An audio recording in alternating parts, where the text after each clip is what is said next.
dia tonga soa eto amin'ny fandaharana Jacques Forest Santé aty Canada indray ianao,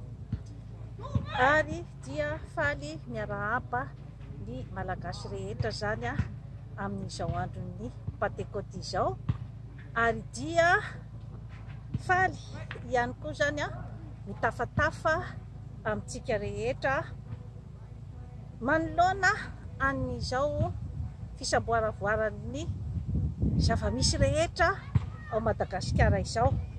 ka dia ny fanahy masina ny hanampy antsika rehetra hamahany olana, satria dia tafalatsaka akaterena lalina dia lalina tokoa zany ny firenena malagasy amin'izao fotoana izao, ka ataoko angamba fa ilaina ny mifandamina sy ny mifanome hery fa tsy mifamotika. Inona ny maromaro tsiraisana, inona ny olana mipetraka, satria efa naverimberiko teto foana ny amin'ny hoe ny coronavirus no fahavalo iombonan'ny rehetrarehetra amin'izao fotoana izao, ary ny firenena vaventy izay mbola mamoroporotra antsika hatramin'izao no mila iraisana. Ka inona no hatongavana amin'izay maromaro tsiraisana izay no antony hanazavana ny karazana olana rehetrarehetra sy ny toe-tsaina entina mamahany olana mba hampirindra ny fiarahamonina ahafahana miara-mientana, ary mba hahafantarana hoe inona marina moa zany no objectifa ny tolona izay atao. Ka ny hoadiadintsika an'io zany dia ny momba ny hoe inona ny atao hoe fiandrianana, inona marina no atao fiandrianana, satria betsaka zany no zavatra mifamaofao ao ambadikin'io hoe definition n'io zavatra anankiray io, miditra ao ny resaka hoe andriana, miditra ao ny resaka hoe seza fiandrianana, miditra ao ny hoe resaka pouvoir, miditra ao ny resaka hoe zavatra mampisongadina sy magoavana zany ny olona iray. Ka ny fiandrianana zany dia idirany koa zany ny resaka pouvoir, ka miodikodina io zany ary mety miovaova arakaraky ny circonstance iray, izany hoe ny periody anankiray zany, ny fotoana anankiray mety miova ny fiandrianana ato amin'ny periody ohatran'izao, miova izy rehefa afaka taona maromaro, mety hafa ny endriky ny fiandrianana ato amin'ny toerana iray na ny tany iray, dia hafa koa ny fipetrak'izay fiandrianana izay ato amin'ny tany hafa. Mety ho hafa ny fisehoan'ny fiandrianana ato amin'ny fiarahamonina anankiray, dia mety ho hafa koa ny fipetrany ato amin'ny fiarahamonina hafa. Izay zany izay hoe fivadibadiky ny hoe fiandrianana izay zany dia mitondra ihany koa ny famaritana ny atao hoe fiandrianana. Mety miovaova zany io zavatra io arakaraky ny toerana sy ny fotoana. Tsara ho fantatritsika zany izay zavatra rehetrarehetra izay, satria mantsy ilay hoe karazana hoe saraga apetraky ny société zany, ny fiarahamonina, dia mety ahatsara zavatra kanefa mety hamotipotika koa. Nefa tsara ho fantatra fa ny fiarahamonina rehetrarehetra zany dia misy foana ny azy ny atao hoe lohany mitondra ny fiarahamonina anankiray. Ka eo amin'izay hoe fiandrianana zay zany eo nefany no mametraka olana betsaka hoe inona marina zany ny famaritana na atao hoe fiandianana. Ny tena tanjona moa zany amin'ny fanazavana zavatra ohatran'ireto dia ny hoe savorovoroa kilatoana ozy izy ny fitenenana. Ny fanazavan-javatra zany no entina hanazavana ny sain'ny mpiaramonina mba hapety ny fiaramonina, mba hafana miara-mirindra, hamaha ny olana hoe inona ny tena olana zany ao amin'ny firenena. Satria raha vao misy zany izay hoe mifanipaka karona zay dia tsy hisy zavatra anjary. Ka iverenako zany ny resaka hoe fiandianana. Betsaka zany no mety hoendriky ny fiandianana. Izany hoe misy ny fiandianana amin'ny hoe proprement dit zany dia hoe mpanjaka zany misy ny mpanjaka dia misy zany ny andriana. Mbola misy zany zavatra zany amin'izao fotoana zao, ohatra ny hoe ny ao Angleterre zany dia mbola misy ny azy ny atao mpanjaka ny reine d'Angleterre. Ny reine Elisabeth zany amin'izao fotoana zao dia mbola hoe mpanjaka velona eo ary dia mbola ankasitrahan'ny Anglisy. Zay zao endriny anankiray. Any amin'ny firenena hafa nefa ohatran'ny Fransa zany dia efa foana izay zavatra zay, satria hoe tamin'ny révolution zany dia nadaboky ny vahoaka zany ny mpanjaka farany teo fa nivadika zany hoe républicain zany ny satan'ny frantsay. Dia ny azy zany amin'izao fotoana zao zany ny azy ny andriana dia ny président de la république. Ary maro koa zany ny hoe ohatran'izay zany ny fitondran'ny tany. Io fiandrianana io nefa dia mety miova koa zany io raha vao miova koa ny hoe toerana. Ohatra hoe aty Amerika Avaratra zany ny azy ny atao hoe andriana dia ny mpanambola, ny millionnaire sy ny milliardaire zany ny azy izay ny azy nataony hoe andriana. Efa hafa koa zay izany hoe raha vao aty Amerika Avaratra zany ianao ka hiresadresaka fa taranak'andriana na ohatran'izany dia efa tsy misy mihaino anao, satria ny azy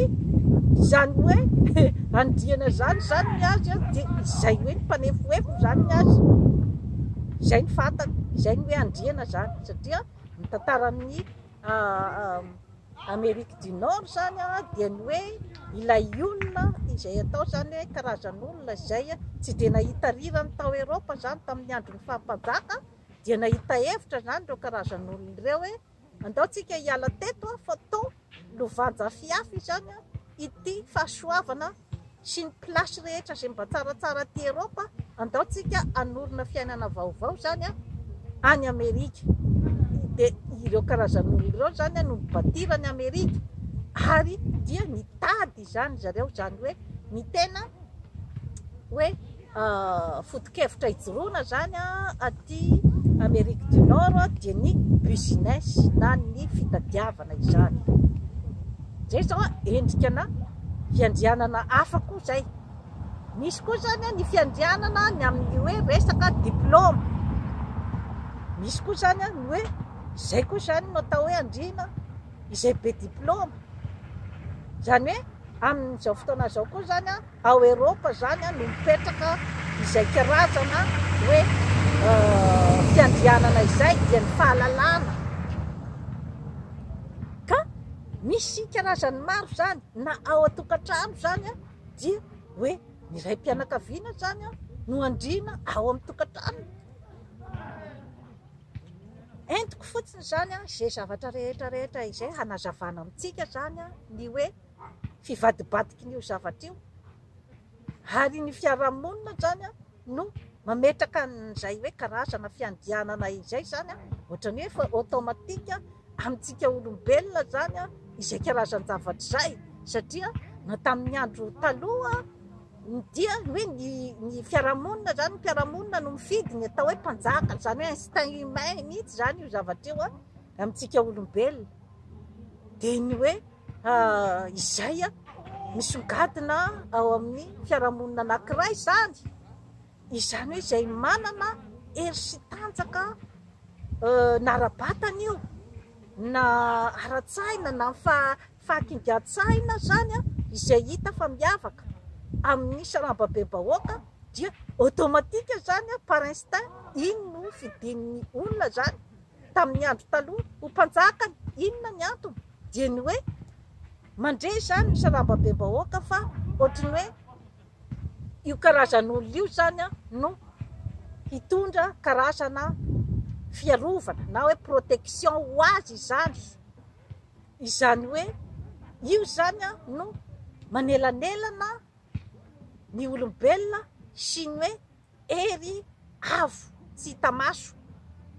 Resaka instinct daholo zany no mitondra an'izay zavatra zay. Ka izay instinct humain zay nefana dia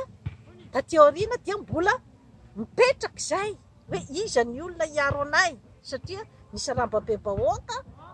sy ny saramba-be-bahoaka akory ny andeha hivaky loha ny amin'ny hoe ahoana moa zany ny arovako an'ity taniko ity, ahoana moa zany ny anasoavako an'ity tany ity, ahoana moa zany ny hananan'ity taniko ity voninahitra. Sy ny saramba-be-bahoaka no hijery an'izay fa ny azy ny fantany dia ny hoe manorina tokantrano eo izy dia tokony misakafo ny vady aman-janany dia tokony manao ny fiainana zay mba ahasambasambatra azy eo izy zany. Instinct daholo zay zavatra rehetrarehetra zay, instinct humain. Hanika manakina zany izy ny fitokisany amin'ny izay olona apetrany eo zany ho mpanjakany. Ka io miseho amin'ny endrika maro araky ny teniko teo fa tsy voatery akory hoe olona mpanjaka any Androva daholo dia atao hoe mpanjaka. Ao ny président de la république, ao ny hoe miseho amin'ny endrika empereur, miseho amin'ny endrika maro samihafa zany izay hoe fiandrianana izay, miseho amin'ny endrika hoe prime ministre ohatran'izay. Ny aty Canada moa zao ny azy dia hoe ny chef d'état zany dia prime ministre zany ny azy ny hoe fiantsony azy amin'izao fotoana izao, satria mbola anatin'ny protectorat ny anglisy zany amin'izao fotoana zao ny kanadiana. Izay zavatra rehetrarehetra zay zany hitaritako fotsiny ny saintsika olombelona zany, ny saintsika malagasy ny amin'ny hoe inona marina ny atao hoe fiandrianana. Satria mantsy ny olombelona zany dia mikatsaka daholo zany ny mba hanana ny haja amam-boninahiny zany ao amin'ny fiarahamonina anankiray, mba mikatsaka daholo ny hotiavina, mba mikatsaka daholo ny hoe mba ho indraindraina. Zay zany instinct humain koa zay, tsisy zavatra mboamboarina zay zavatra zay. Ka raha ohatra zany ka hoe tsy hay nefa ny mitondra sy mandanjalanja an'izay fitiavana hoe mba hanana voninahitra zay, dia mety hiatefa any amin'ny ataontsika fitiavam-boninahitra be loatra na ny fanamboni-tena be loatra na ny ego zany dia mety mivadika zavatra hafa ilay izy, mivadika ady saranga ary mivadika ny hoe ho an'ny olona sasany zany mba entiny hampisondrotany ny tenany dia ny manambany ny hafa zany no ataony. Zay zany ny eritreretiny hoe hisondrotany ny fanambaniana ny hafa. Kanefa zay zavatra zay zany amin'izao fotoana hoe efa mandroso ny tany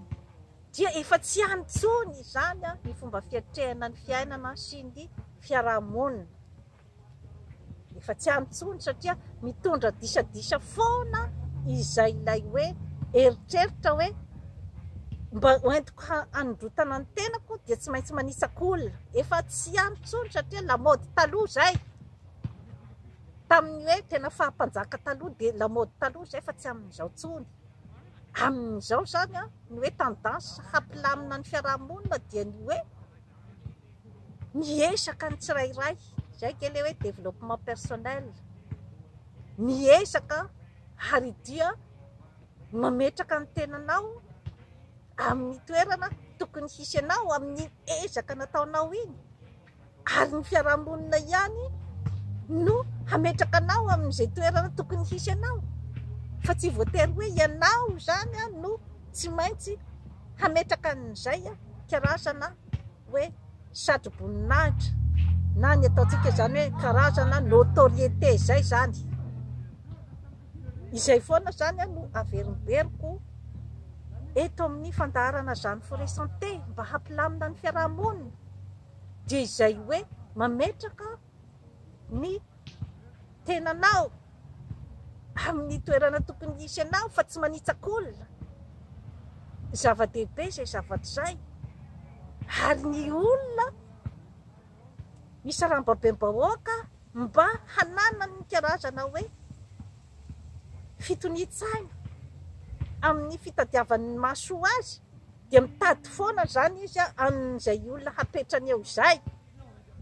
hoe iza zany ny olona mba afaka hiaro anay sy hitondra ny etaentanay. Efa instinct humain daholo zay zavatra rehetra izay. Ka mitodika mantsy azy zany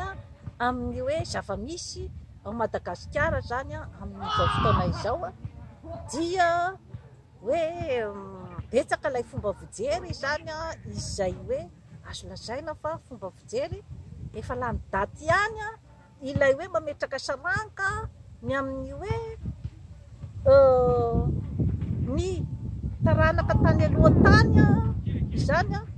ny razambe tany aloha no nanana ny heriny sy ny tantiny na ahafahany mipetraka teo ambonin'ny seza volamena nametrahany ny vahoaka azy, dia manana n'ilay tendansy amin'ny hoe ny taranaka teoriana zany tsy hanao effort, tsy hanao ezaka ny hitazomana an'izay, fa hisalotra fotsiny zany ilay anaram-boninahitra dia hanambanimbany ny hafa, nefa ny hafa nefa efa miezaka mafy dia miezaka mafy amin'ny fiaina amin'ny alalan'ny fianarana izay mety azahoany diplôma ambony dia ambony, amin'ny alalan'ny ezaka mba hahazahoany vola be, mba hahafahany manana ny maizy azy eo amin'ny fiarahamonina. Ka misy zany tsy zatsy miteny hoe ny taranaky ny olona vaventy taloha daholo ny manao an'izay, maro ny mbola miezaka amin'ny fiainana, fa maro ihany koa zany ny misalotra fotsiny an'ilay hoe anarana hoe taranaka andriana, dia mieritreritra fotsiny hoe automatika zany ho tafapetraka eo amin'ny seza volamena, kanefa ianao tsy manao ninonino tadidio fa ny reine d'Angleterre matoa mbola tafapetraka eo, ireo famille royale ireo hatramin'izao dia azo tsapahi-tanana ny ezaka nataon'ny razambeny ary nitohizany ny razambeny ateoriana zany ezaka rehetra izany mba hanavotana ny Angleterre, ary dia fantatry ny Anglisy ny zavatra rehetra nataon'ireo famille royale ireo tamin'ny tany, satria dia ny reine Victoria tamin'izany andro zany no hoe nanao ny défrichage ny toerana taty Canada zany, ny zavalalana nametraka ny infrastructure sy ny zavatra rehetra ny akabiazany teto Canada. Tany Australie koa izy nanao zavatra ohatran'izany mba hoan'ny taniny daholo io, dia tany Afrique du Sud. Ka fantatry ny Anglisy tsara izay zavatra rehetra izay dia hatramin'izao ary ireo olona ireo dia mbola manao izay mety rehetra zany ny amin'ny hoe hanatsarany ny tanindrazany, hanasoavany ny tanindrazany. Ka dia mendrika ny famille royale no mipetraka eo amin'izay seza volamena izay, ary mbola reharehan'ny Anglisy satria dia misy ny hoe tourisme amin'izany palais de Buckingham zany mampiditra amina million zany amin'ny tourisme eran-tany. Ka iverenako zany ohatra ny ao Madagasikara, izany hoe tokony efa mba misy zany ny fandanjalanjana ny zavatra rehetra ny amin'ny hoe iza marina ny olona tena mandroso any Madagasikara amin'ny fosiny saina tsy miangatra zany. Iza ny hiaro indrindrandrindra zany izay hoe fiarovanyizay no tena asiako tsipika any Madagasikara manoloana ny tany vaventy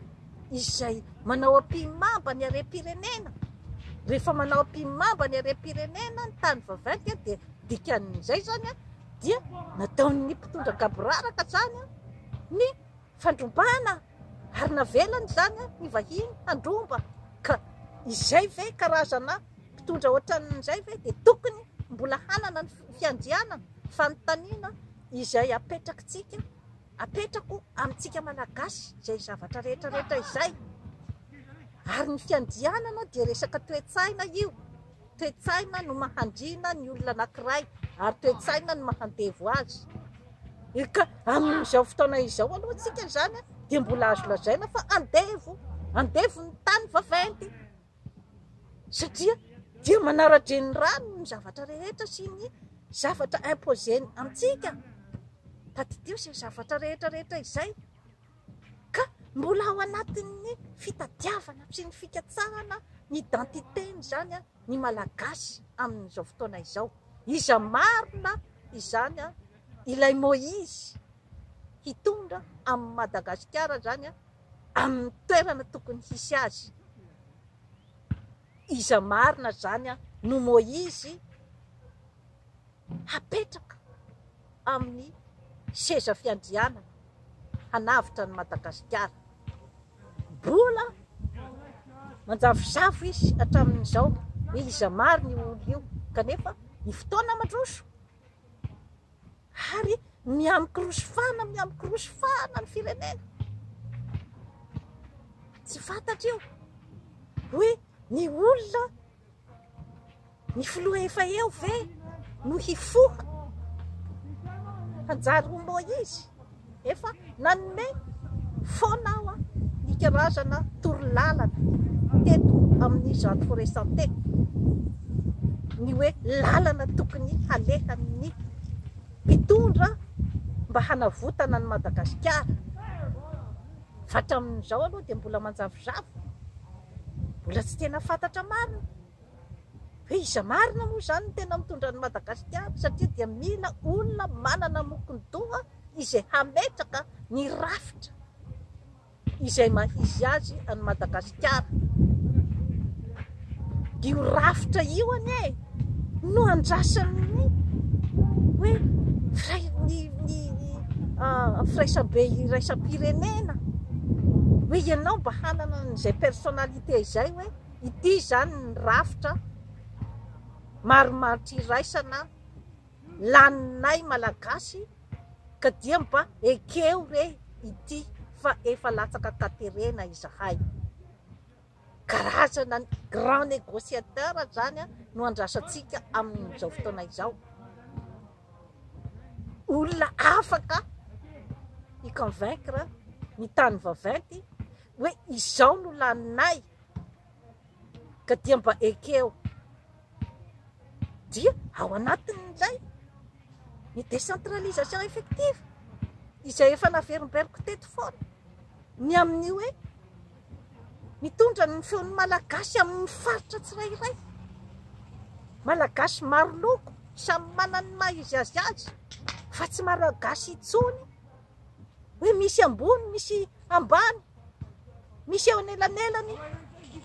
Dia izay no etikety hoentin'ny olombelona iray mandritry ny androm-piainana, ny hoe ianao dia saranga ohatran'izao sy ohatran'izao sy ohatran'izao. Dikan'izay dia tsy mila miezaka intsony zany izay hoe napetraka tamin'ny saranga ohatran'izao sy ohatran'izao, ka rehefa miezaka ilay napetraka taty amin'ny saranga ambany dia hifamono ny malagasy zany fa tsy tokony ianao no eo.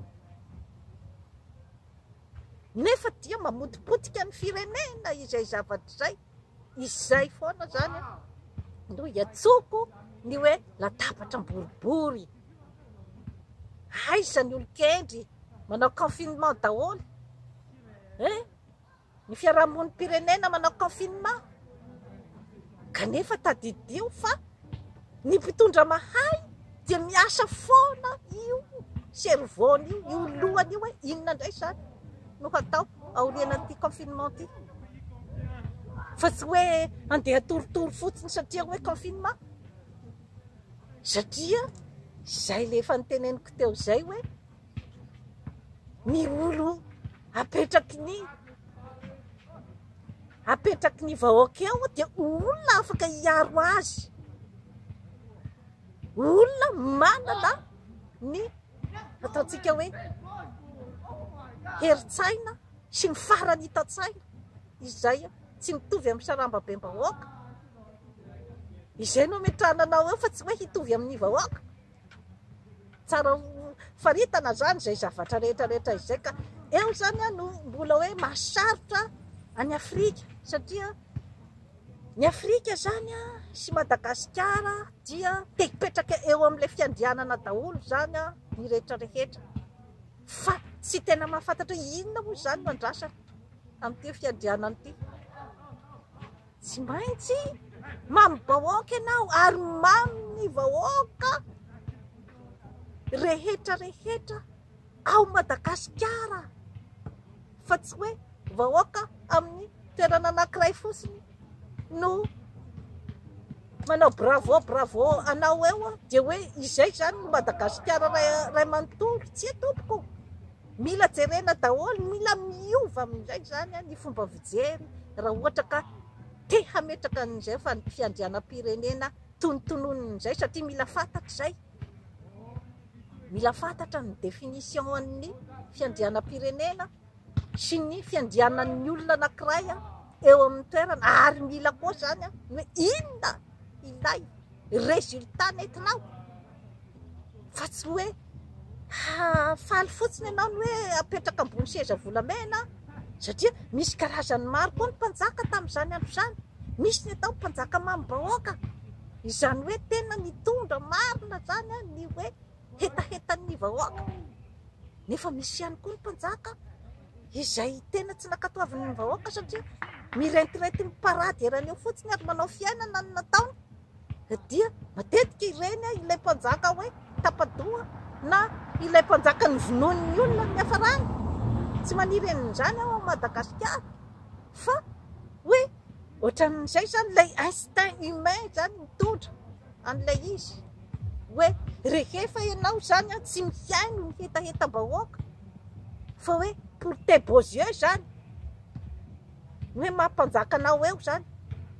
dia mieritreritra anao zany fa hoe de zay tianao atao dia hanao fotsiny zany karazana spectacle sy apparence fotsiny zany fataonao amin'ny vahoaka nefa ny vahoaka matinoana ny vahoaka sy voatsabo araky ny tokony ho izy ny vahoaka matimaty ny fahatrana sy ny fahoriana dia amin'izay fotoana izay ve ianao dia afaka hilaza fa hoe mamy vahoaka eo zany no tokony hieritreretantsika mianakavy zany ny amin'ity atao hoe fiandrianana ny andevo dia ny olona andevoziny ny système na andevoziny karazan'olona iray na atokon'olona iray zany hoe ilay karazana mpanara-dreny rano zany fa tsy te hikariko hoe ahoana moa zany ny fomba hatafitako nyity fiainako ty dia manara-dreny rano fotsiny ka izay aloha mbola position tsika malagasy amin'izao fotoana izao andevo rehefa tsy te hikarika ianao zany ahoana ny fomba hialanao tao matoa ny ohatrany hoe ny Chine ny Inde ny Amerika Latine reny zany efa niala tao amin'izay fanandevozan'ny tany vaventy izay dia nikarika izy zany hoe ahoana ny fomba hialantsika tato anatiny ty dia ny fametrahany an'izay hoe izy tsy miteny hoe zay tsy te hiara hiasa aminareo tsony amin'ny tany vaventy zany fa ny fametrahany mazava ny hoe système hoe gagnant zany hoe 50% zany raha vao misy zavatra ifanaovana miaraka amin'ny tany vaventy itsika nefa zany mbola tambazany 10% dia manaiky zany ny mpitondra eo mba te hanefoefo ary asitrika posy dia ny vahoaka tsy mihinan-kanina mbola andevo ianao zany a raha vao mbola miditra amin'izay système izay aoka hazava tsara zany a ny resaka momba n'io fa resaka toe-tsaina ny hoe andevo izany hoe rehefa kamo izany ianao mikaroka kamo zany ianao ny hoe hampisatratra ny tenanao fa mbola manaiky foana zany ianao ny hoe ny tany vaventy zany a no manao zay tiany atao aminao rehefa mbola azo zarazaraina koa zany aloha ny société anankiray de mbola andevo izy zay fa rehefa mahay mitambatra amin'izay zany a mifanome voninahitra dia sarotra ny andravana an'izay firaisan-kina izay rehefa mifanome voninahitra zany a ny malagasy samy manome voninahitra ny ara-poko samy mifanome voninahitra ny ara-pinoana samy mifanome voninahitra ny ara-tsaranga sy ny volokoditra ary efa mifanaiky